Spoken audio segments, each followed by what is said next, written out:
মে come in sir. হ্যাঁ আসো, তুমি কি ইন্টারভিউ দিতে আসছো? জি জি, আমি ইন্টারভিউ দিতে আসছি। তোমার ফার্স্ট কোশ্চেন বলো তো, এশিয়ার মধ্যে শ্রেষ্ঠ কবি কে? রবীন্দ্রনাথ ঠাকুর।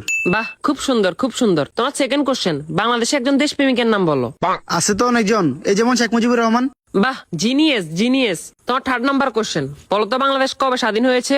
হওয়ার কথা তো ছিল 1948 সালে, কিন্তু 1971 সালে 16 ডিসেম্বরে স্বাধীন হয়েছে। খুব সুন্দর খুব সুন্দর। তোমার লাস্ট কোশ্চেন, বলো তো আকাশে কয়টি তারা আছে? এটা তো এখনো জানা যায়নি, এটা নিয়ে বিজ্ঞানীরা গবেষণা করতেছে। ও গুড গুড গুড, তুমি এবার আসতে পারো।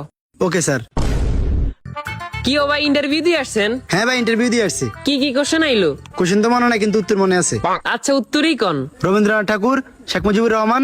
মাত্র এই দুইটে? না, আরো দুইটা আছে। আচ্ছা কোন?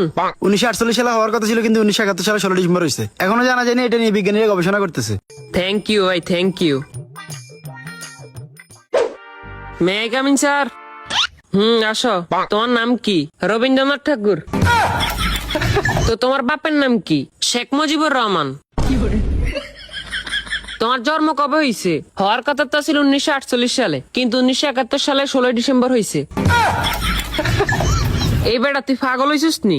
এটা এখনো জানা যায় না, এটা নিয়ে বিজ্ঞানীরা গবেষণা করতেছে। No, no, no, no.